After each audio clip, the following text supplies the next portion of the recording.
Bismillahirrahmanirrahim. Assalamualaikum warahmatullahi wabarakatuh. Al-Fatihah ila ruhi Sayyidina Habibina Syafi'ina Rasulillah Sayyidina Muhammad ibn Abdullah sallallahu alaihi wa ala alihi wa ashabihi wa azwajihi wa dhurriyyatihi. Inna Allah yu'alli darajatin fil jannah wa yanfa'una bi asrarihim wa anwarihim wa ulumihim wa nafahatihim وبركاتهم في الدين والدنيا والآخرة ويجعلنا من حزبهم ويرزقنا محبتهم ويتوفنا على ملتهم ويحشرنا في زمرتهم بالعافية وسلامة لهم. الفاتحة. أعوذ بالله من الشيطان الرجيم. بسم الله الرحمن الرحيم. الحمد لله رب العالمين الرحمن الرحيم مالك يوم الدين إياك نعبد وإياك نستعين اهدنا الصراط المستقيم صراط الذين أنعمت عليهم غير المغضوب عليهم ولا الضالين آمين. بسم الله الرحمن الرحيم. نويت التعلم وتعليما وتذكرا وتذكيرا والنفع والانتفاع والإفادة والاستفادة والإحثاء على التمسك بكتاب الله وسنة رسول الله صلى الله عليه وسلم والدعاء إلى الهدى والدلالة على الخير ابتغاء مرضاته قربه ثوابه وحسن الخاتمة مع لطف العافية وصلاح العاقبة.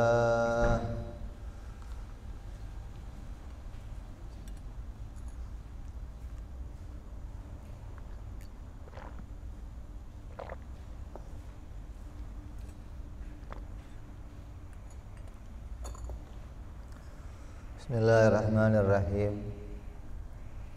Alhamdulillah rabbil alamin. Wassalatu wassalamu ala asyrafil anbiya'i wal mursalin Sayyidina wa habibina wa syafi'ina wa maulana Muhammadin wa ala alihi wa sahbihi ajma'in. Amma ba'du. Qala musanniful kitab Habibul Imam al-Habib Abu Abdullah Muhammad bin Yusuf as-Sanusi rahimahullah. Thumma ila sahibu syarha Imam Ibrahim al-Bayjuri rahimahullah wa nafa'ana bihima wa bi'ulumihima fid darain. Allahumma aftah qulubana futuhal arifin wa bihikmatika wansur alaina birahmatika ya arhamar rahimin. Ila anqal yanhasiru fi thalathati aqsamin al-wujubu wal istihalat wal jawaz.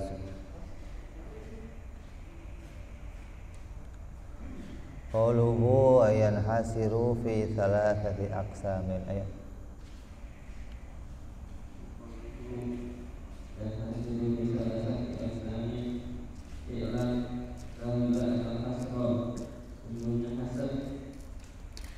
pembagian salah satu aksami menjadi 3 bagian. Al-awwal yang pertama hasil kulli mereka sebut diususiyah yang khususiyah walau itu ada penjelasannya. Hasil kulli fikiyah itu hanya sifat boleh alih baru memberikan kita yang khususiyah dengan sesuatu yang menjadi kulli ismi dari sekian bagian aksami ini dari beberapa bagiannya. Karena di hasil kalimat seperti dalam membahas kalimat berismi dalam isim al-fidhi wal hadhi bidyasi hal yasiku karena boleh antaku akan mengucapkan al-ismu kalimatul balagada. Perasaan yang kedua yang pertama macam-macamnya pembagian. Kita mau bicara musonef Imam Sanusi di dalam matannya, beliau bicara hukum akal terbagi menjadi 3. Annal hukmal aqliya yanhasiru fi thalathati aqsam. Hukum akal itu terbagi menjadi 3. Nah, terbagi itu maksudnya bagaimana? Terbagi itu maksudnya bagaimana? Maka disebut dalam syarahnya, ketahuilah bahwa pembagian itu ada 3 macam. Maksudnya sesuatu yang terbagi itu ada 3 macam. Nanti kita lihat hukum akal itu masuk dalam pembagian yang mana, gitu loh. Karena 3 perkara itu enggak semuanya bisa diletakkan kepada pembagian hukum akal. Yang pertama, ada pembagian yang namanya hisrun kulli fi juz'iyatihi. Maksudnya menghabarkan pada pembagian yang setiap pembagiannya itu ada di dalam bagian-bagian tersebut. Seperti contohnya pembagian kalimat. Kalimat itu terbagi menjadi 3. Sungguhnya yang namanya kalimat terbagi menjadi 3. Yang pertama namanya isim, yang kedua namanya fi'il, yang ketiga namanya huruf. Kalimat itu dalam bahasa Arab isinya itu ada 3. Ada yang namanya fi'il, ada yang namanya isim, ada yang namanya huruf. Maka pembagian ini adalah disebut pembagian kul fil juz'iyati. Maksudnya sesuatu yang mau dibagi, apa itu kalimat, itu bisa menjadi bagian dari tiap-tiap bagiannya. Seperti apa? Isim bisa disebut kalimat, fi'il bisa disebut kalimat, huruf bisa disebut kalimat. Padahal kalimat itu kan mau dibagi, tapi di dalam pembagiannya tiap-tiap bagiannya bisa disebut sebagai kalimat. Jadi ngomong dibagi, tapi yang mau dibagi itu ada dalam tiap-tiap bagiannya. Jadi bukan kalimat itu tersusun dari fi'il, isim dan huruf, bukan. Tapi kalimat itu ada 3 macam, gitu maksudnya loh. Yang namanya kalimat ada 3 macam. Fi'il bisa disebut kalimat, isim bisa disebut kalimat, huruf bisa disebut kalimat. Contoh lainnya apa? Contoh lainnya hisrun kul fi juz'iyati, contohnya apa?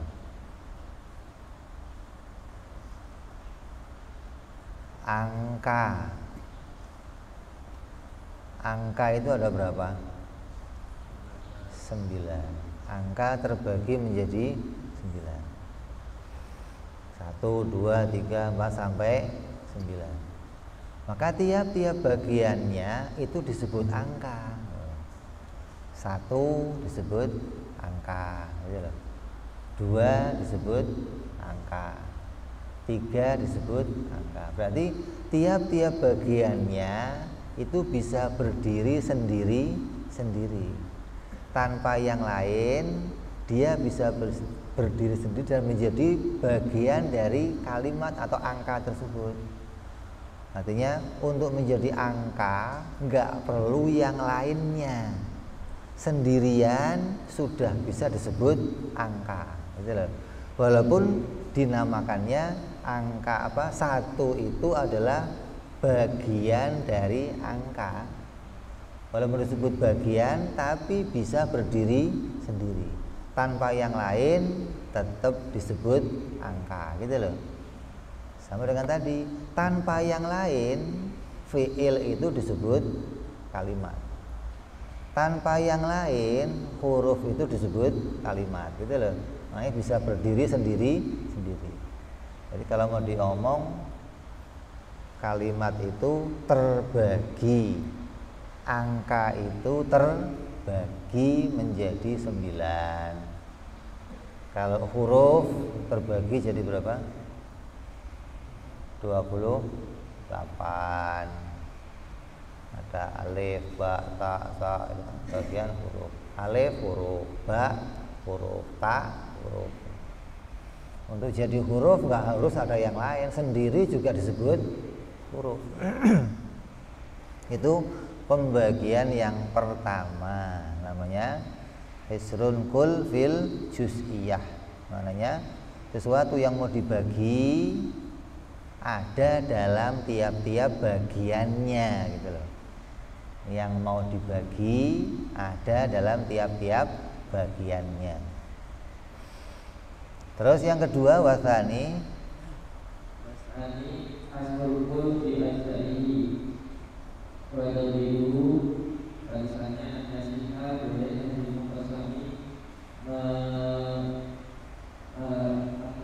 melepaskan perkara yang dari ila asamihi pada bagiannya, karena di hasil hasili seperti di dalam meringkas hasil ikan bermisnari di dalam paku wabaiti dan benang. Yaslihu kanasa ahliluhu, melepaskan hasil ilaihima pada misna wabaiti. ya. Melepaskan apa? Yasihu tahlilihi ilaihima. Pembagian yang kedua disebut pembagian kulli fi ajzaihi. Kalau tadi kulli fi juz'iyatihi, yang sekarang yang kedua namanya kulli fi ajzaihi. Maksudnya seperti memisahkan pembagian pada tiap-tiap bagiannya. Artinya tiap-tiap bagiannya itu bukan sesuatu yang terbagi. Kalau tadi kan yang terbagi itu menjadi tiap-tiap bagiannya. Kalau sekarang yang terbagi bukan menjadi tiap-tiap bagiannya, terpisah dari tiap-tiap bagiannya. Yang mau dibagi terpisah dari tiap-tiap bagiannya. Kalau mau ngomong mestinya bukan terbagi, tapi terdiri. Beda nih. Ada terbagi, ada. Kalau terdiri, masing-masing itu bukan menjadi bagian dari perkara yang mau dibagi. Kayak contohnya tikar. Tikar itu isinya apa? Isinya tikar itu apa? Anyaman. Anyaman apa? Benang. Maka benang yang tersusun yang dianyam, maka jadilah namanya tikar. Jadi kami ngomong tikar itu terbagi dari beberapa anyaman benang, gitu.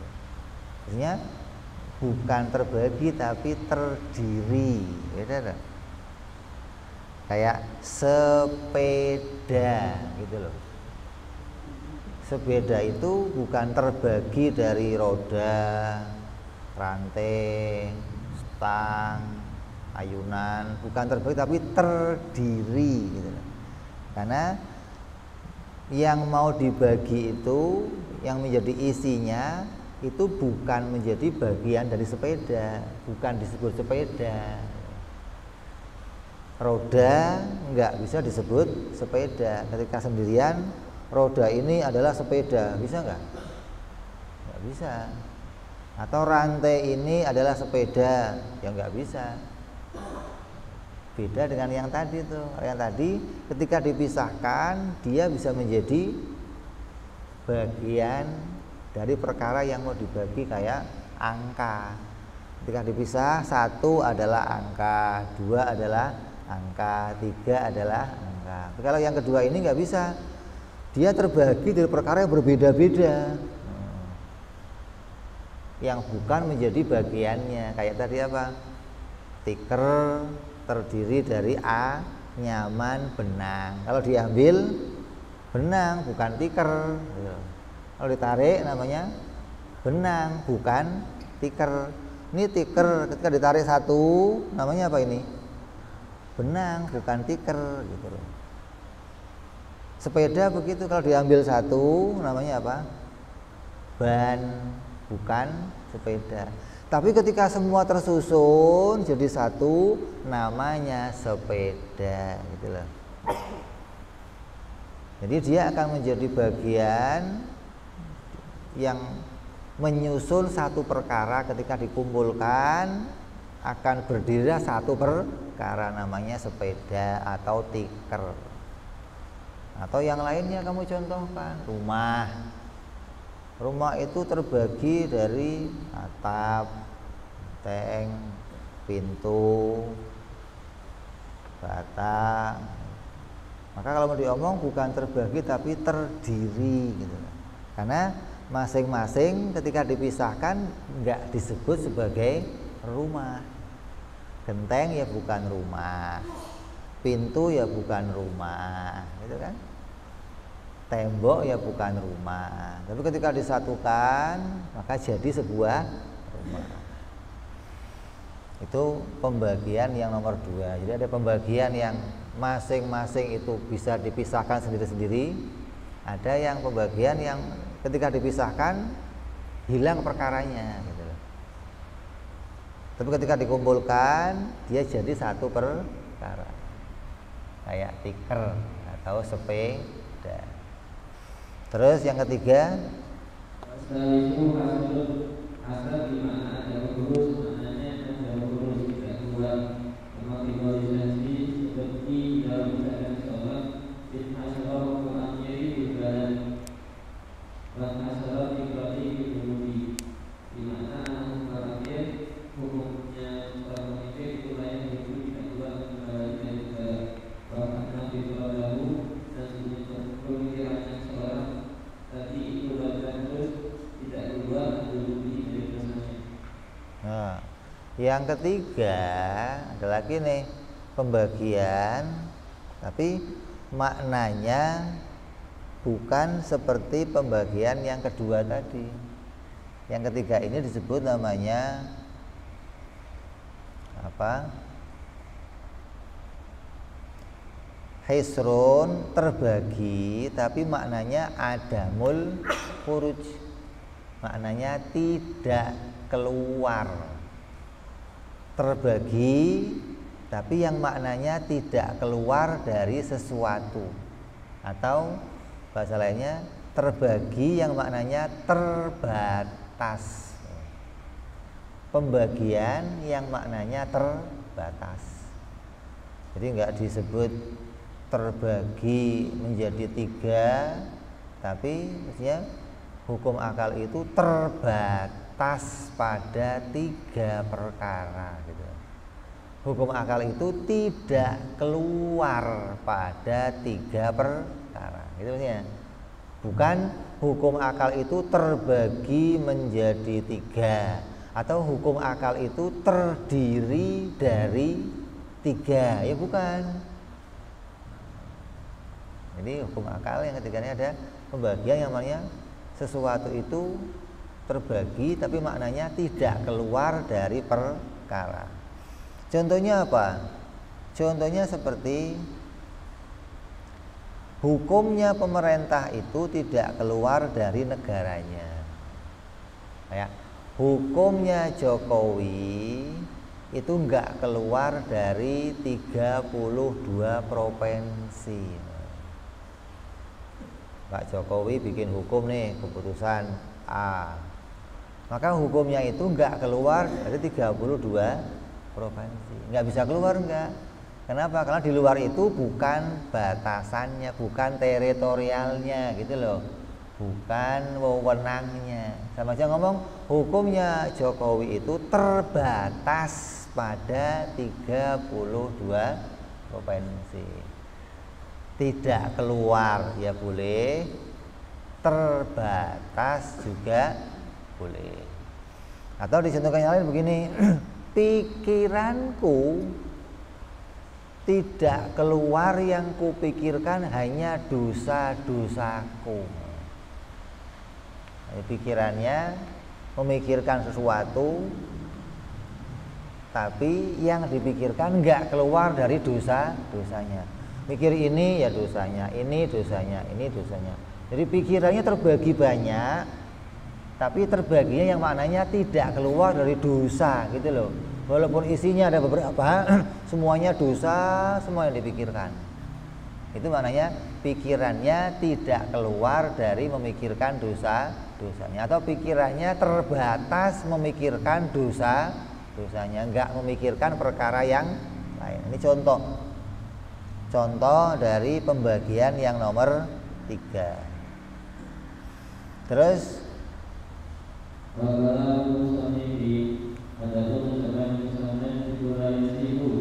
tidak benar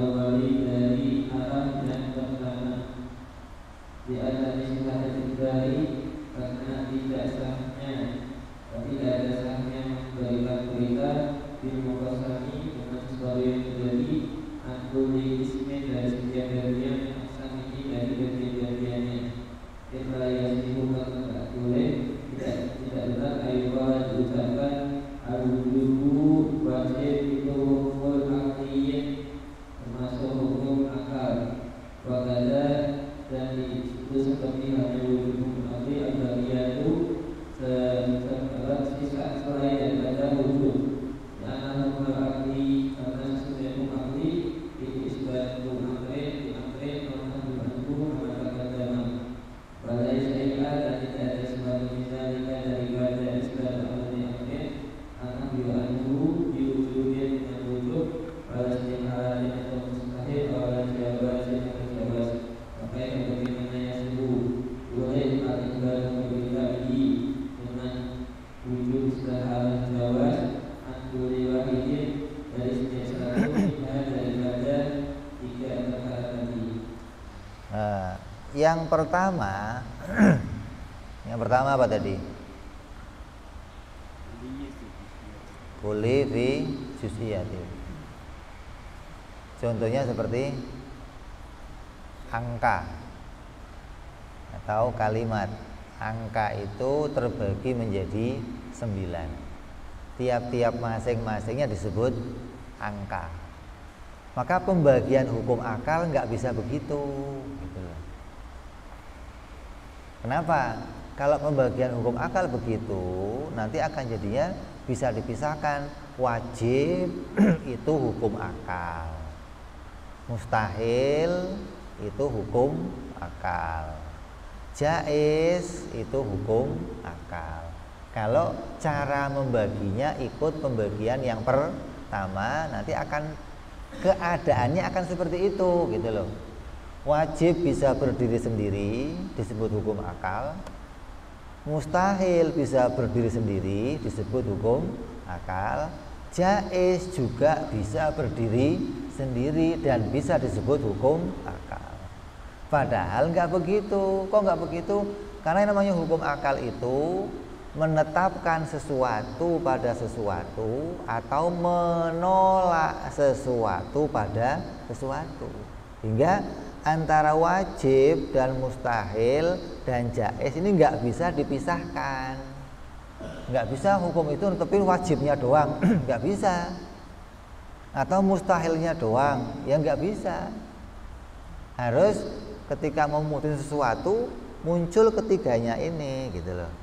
Jadi ketika akal berpikir itu untuk memutuskan sesuatu itu nggak keluar dari 3 ini. Bukan sendiri-sendiri. Akal nggak bisa mutusin hukum wajib doang. Oh ini perkara wajib. Mustahilnya apa? Nggak ada mustahilnya. Oh ya nggak ada perkara begitu. Ini perkara mustahil, wajibnya apa? Nggak ada wajibnya, adanya mustahilnya doang. Nggak ada perkara begitu, nggak ada. Ini perkara jaiz doang, nggak ada lainnya, nggak bisa. Hukum harus berkait sama yang lain. Itu menunjukkan hukum akal yang namanya wajib, mustahil, jaiz nggak bisa berdiri sendiri, gitu loh. Nggak seperti angka tadi. Kalau angka tanpa yang lain bisa berdiri sendiri. Satu disebut angka, walaupun nggak ada dua, nggak ada tiga, tetap disebut angka. Dua disebut angka, walaupun nggak ada yang lain. Tapi kalau hukum akal, kamu nggak bisa mengatakan wajib itu hukum akal, nggak bisa. Jadi kamu nggak bisa mengatakan begini, hukum akal terbagi menjadi tiga. Apa? Wajib adalah hukum akal, mustahil adalah hukum akal, jaiz adalah hukum. Itu nggak bisa mengartikan terbaginya hukum akal dengan cara yang seperti itu. Maka nanti kamu akan menisbatkan hukum akal itu jadinya bisa berdiri sendiri. Ketika memutuskan sesuatu nggak perlu yang lainnya, maka itu cara memutuskan yang salah hukum akal. Jadi nggak bisa itu tertolak tuh. Jangan menggunakan pembagian yang pertama, walaupun musonef kalimatnya terbagi. Makanya ini para penerjemah yang nggak pernah ngaji kitab ini, ketika terjemahin hukum akal, maka akan terjemahkannya mesti pakai pembagian ini pasti. Karena nggak ngerti yang dimaksud terbagi oleh musonef itu yang bagaimana gitu loh. Maka ketika dia pakainya kamus, ya terbagi. Artinya bisa menggunakan pembagian yang pertama, bisa pakai yang kedua. Itu kalau nggak ngerti tujuan musonef, apa sih maksudnya terbagi gitu loh. Jadi walaupun kalimat terbagi, tapi maknanya jangan diartikan seperti pembagiannya angka dan isinya. Kalimat dan isinya, jangan diartikan pembagiannya seperti itu. Terus yang kedua, dan bukan bagian yang kedua, tiada mensiharikan yang mubasami, karena tidak ada kebenaran melepaskan perkara yang terjadi bila asami pada bagian-bagiannya tidak wujud, karena perkara wajib atau istilah dan mustahil dan jauh jahil itu laisa bukan dasar bagian yang mengakti atau mengakti. Makanya bagaimana yaslihu boleh nanti melepaskan setiap bagian ilaiha pada takdiru melepaskan hukum akli ilaiha pada tiga perkara tadi. Ayat-ayat itu maka menjadi berlaku adanya hasil mobil salis dari bagian tiga. Yang kedua, nggak bisa juga hukum akal itu dibagi dengan cara yang kedua. Cara yang kedua tadi apa? Kul fil ajzaihi, artinya satu perkara tersusun dari beberapa perkara yang berbeda. Satu perkara terdiri dari beberapa perkara. Contohnya tiker. Tiker itu nggak bisa terdiri dari satu benang, bisa nggak? Satu benang adalah tiker, bisa nggak? Nggak bisa. Tiker itu harus terdiri dari beberapa benang, gitu loh. Beberapa perkara yang bukan tiker. Kalau satu perkara doang gimana? Ya nggak bisa. Maka tiker itu terbagi dari beberapa benang yang banyak. Nah, hukum akal nggak bisa begitu. Hukum akal itu terdiri dari wajib, mustahil, jaiz. Artinya ketika ketiganya tersusun menjadi satu bagian, lalu terbentuklah hukum akal. Ya nggak bisa begitu. Jadi hukum akal itu muncul dari wajib, mustahil, jaiz. Kebalik malah nanti jadinya.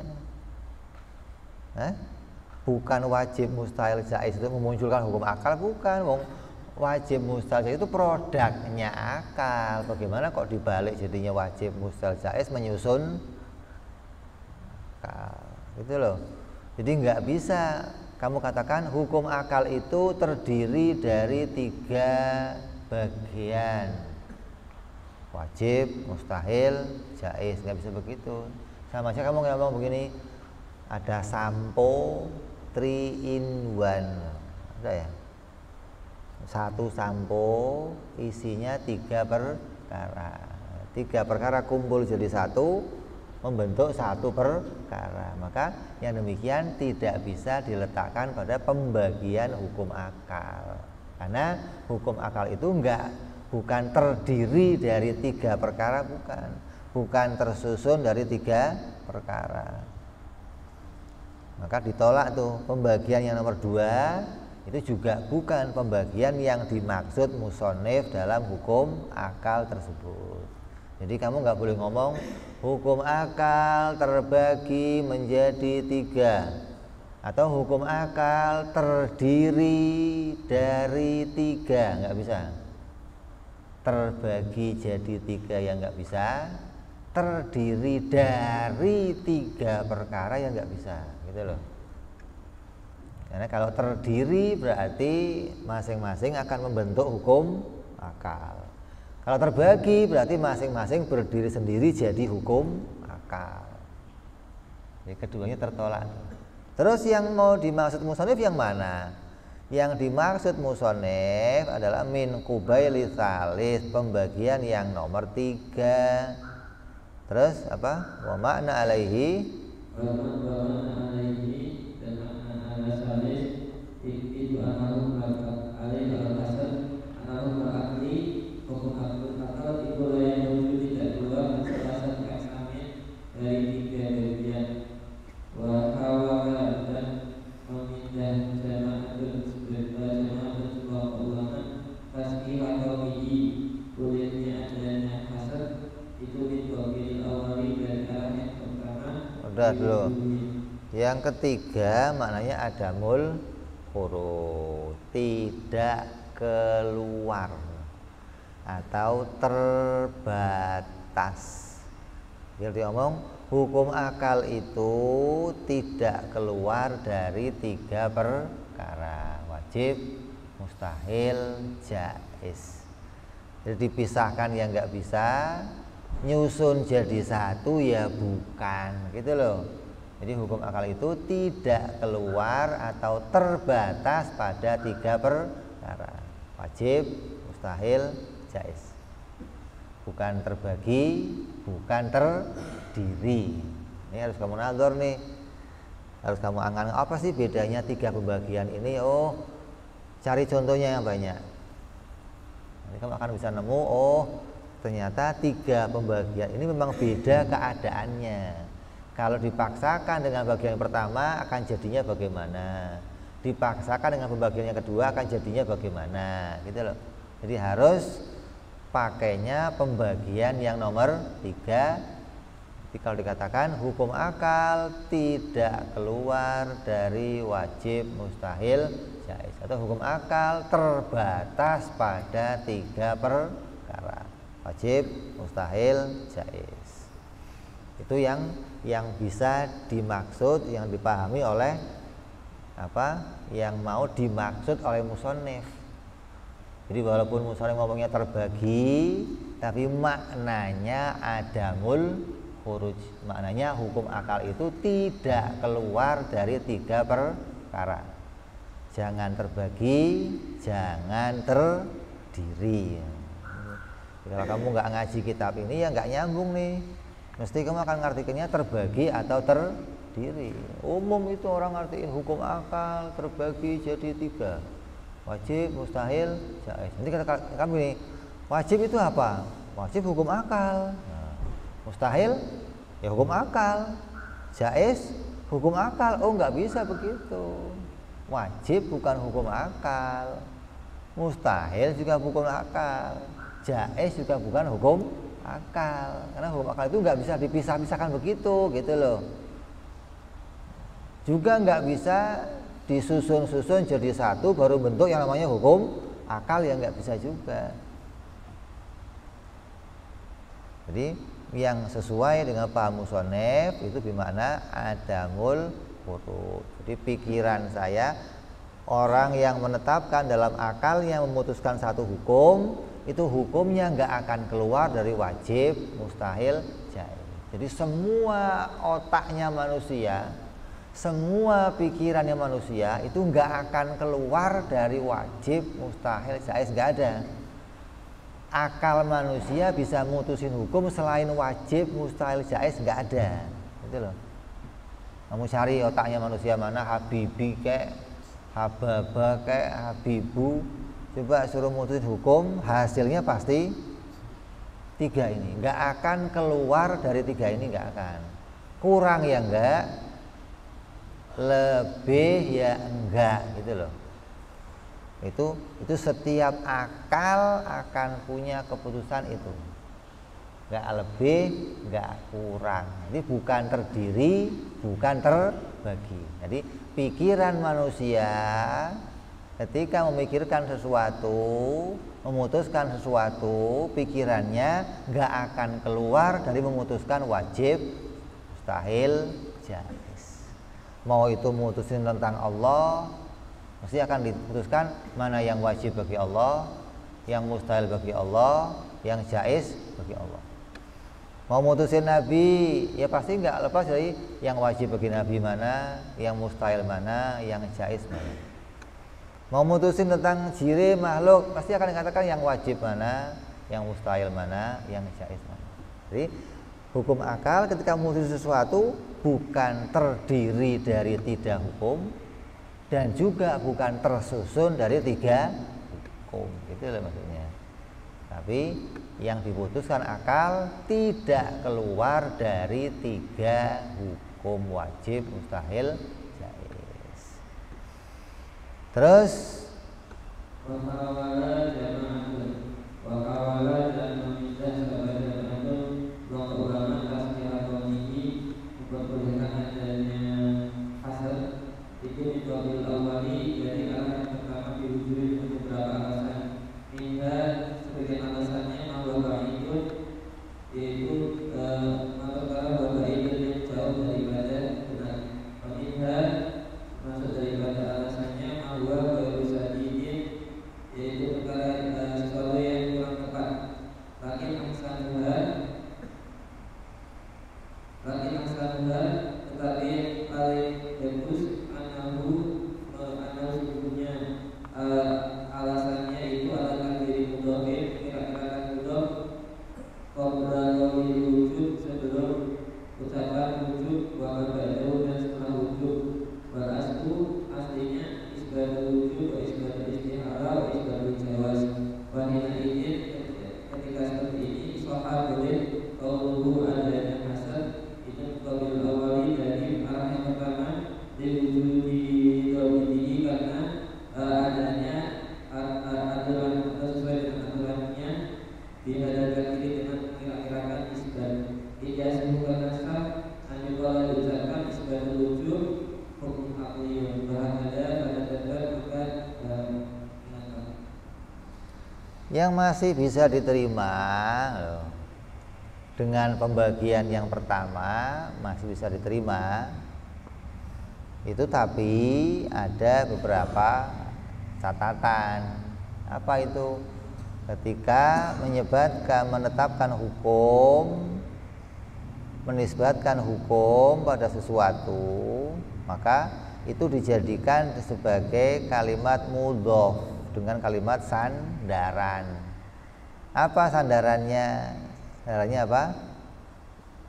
Baik sebelumnya atau setelahnya. Jadi nggak bisa ngomong wajib itu hukum akal, nggak bisa, tapi punya ketetapan wajib, menetapkan wajib atau menetapkan mustahil itu di antara ketetapannya hukum akal, gitu loh. Wajib, menetapkan wajib itu di antara ketetapan hukum akal. Menetapkan mustahil itu di antara ketetapan hukum akal. Itu yang mungkin bisa dikatakan, kalau nggak mau dikatakan terlalu keras untuk menolak, ya yang terbaik yang ngomongnya begitu, yang nggak keras tuh. Artinya yang nggak menolaknya dengan cara keras, maka boleh dah diomong wajib, mustahil, jaiz dipisahkan, tapi disandarkan dengan ketetapan, gitu loh. Bukan hanya wajib itu hukum akal, mustahil itu hukum akal, jaiz nggak bisa begitu. Tapi ketetapan wajib ini salah satu dari ketetapan hukum akal. Mustahil, ketetapan mustahil salah satu dari ketetapan hukum akal. Itu yang boleh diomong begitu. Jadi kalau mau memaksakan diri pakai yang pertama, ya sandarannya harus ada. Jangan langsung mengatakan wajib itu hukum akal. Karena kalau mengatakan wajib itu hukum akal, nanti berarti wajib itu berdiri sendiri. Tapi kalau dikatakan ketetapan wajib itu salah satu dari ketetapan hukum akal, maknanya berarti hukum akal itu enggak hanya itu, gitu loh. Kembali kepada tidak keluar dari 3 perkara: menetapkan wajib, menetapkan mustahil, dan menetapkan jaiz. Jadi itu sudah jadi pemahaman yang cocok. Jangan diganti pakai kalimat yang lain, nanti akan maknanya bisa keluar dari tujuannya. Hukum akal itu tidak keluar dari wajib, mustahil, jaiz. Nyambung enggak? Jadi setiap orang yang punya akal nih itu mau mikir apa saja, mau menetapkan apa saja, ketetapannya terbatas pada 3 perkara itu. Sendiri wajib doang yang nggak bisa,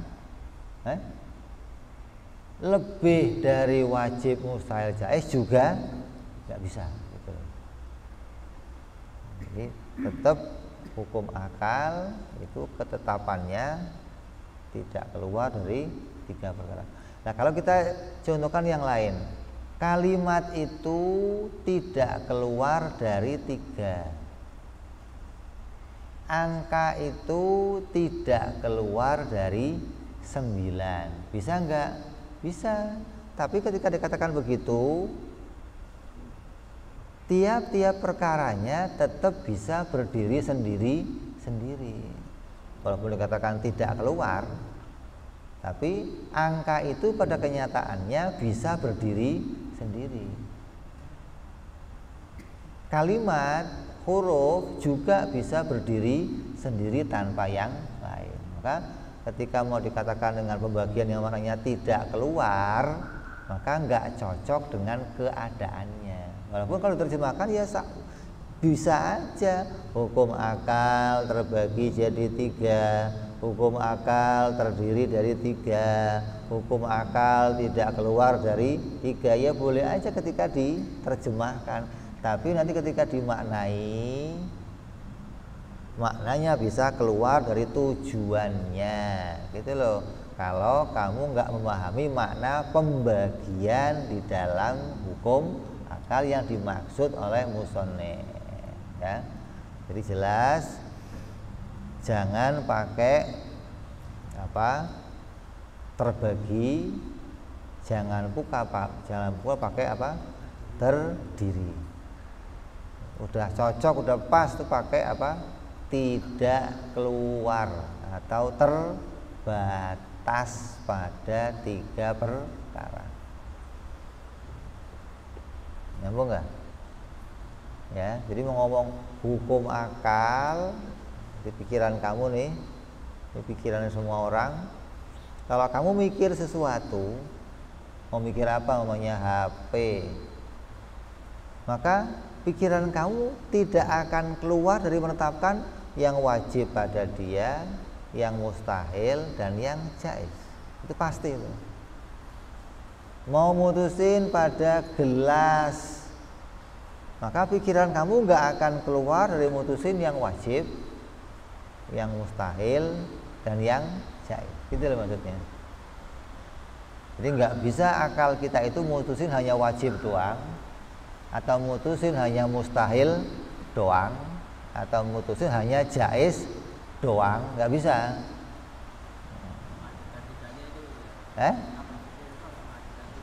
Ya itu namanya hukum akal begitu. Artinya yang diputuskan akal nggak bisa keluar, nggak bisa lepas dari tiga itu, nggak bisa. Nggak bisa, akalnya nggak bisa. Berarti akalnya nggak waras gitu loh.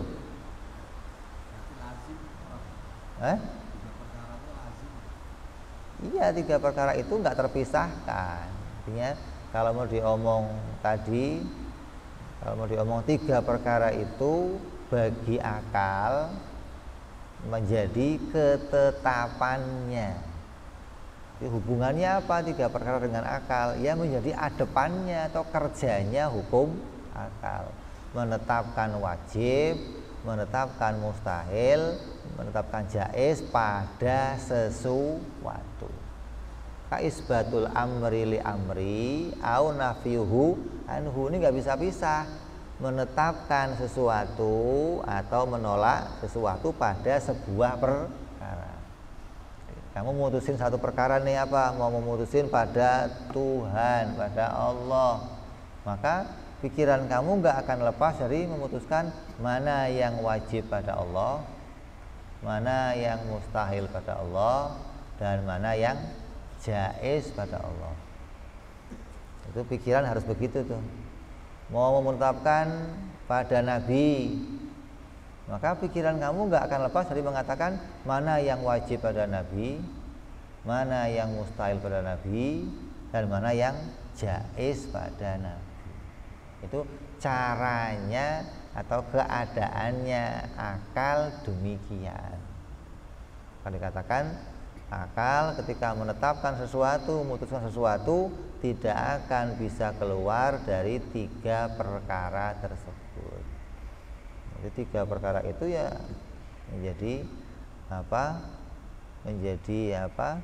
Bagian dari ketetapannya hukum akal. Kalau diomong, kalau mau dipisahkan gimana? Kalau mau dipisahkan tadi pakai penyandaran. Sungguhnya ketetapan wajib itu salah satu dari keputusan hukum akal. Ketetapan mustahil salah satu dari ketetapan hukum akal. Jadi apa? Dikembalikan kepada tiga perkara ini, bukan menyusun atau bukan berdiri masing-masing. Tidak menyusun hukum akal dan tidak berdiri sendiri-sendiri. Itu yang dimaksud oleh musonef dengan terbagi. Ya, walaupun kalimatnya terbagi, kamu jangan terpatok pada terbagi yang sudah kamu kenal nih, pembagian apa seperti angka atau pembagian seperti apa tiker atau pembagian seperti kalimat. Jangan terpatok pada itu, tapi terpatok pada maksudnya musonef. Apa itu? Oh, walaupun terbagi tulisannya maknanya tidak keluar atau terbatas pada tiga perkara. Terus al-wujub kita sambung yang akan datang insya Allah. Wallahu a'lam bishawab. Wa ila hadratin nabi al-fatihah. A'udzu billahi minasyaitonir rajim. Bismillahirrahmanirrahim. Alhamdulillahi rabbil alamin arrahmanir rahim maliki yaumiddin. Iyyaka na'budu wa iyyaka nasta'in ihdinas siratal mustaqim. صراط الذين أنعمت عليهم غير المغضوب عليهم ولا الضالين آمين يا ربنا اعترفنا بأننا اقتربنا وأننا أسرفنا على لظى أشرفنا فتوب علينا توبة تغسل كل حوبة واستر لنا عوراتي وآمن رواتي واغفر لوالدينا ربي ومولودينا والأهل والإخوان وسائر الحلان وكل ذي محبة أو جيرة أو صحبة المسلمين أجمع آمين ربي اسمع فضلا وجودا منا لا باكتساب منا بالمصطفى رسولي نهضى بكل سولي صلى وسلم ربي عليه أنت الحبي وآله وصحبه عداد طاس صحبي والحمد لله في البدء والتناهي وأنا ربك رب العزة عما يصفون سلام على المرسلين والحمد لله رب العالمين. Assalamualaikum warahmatullahi wabarakatuh.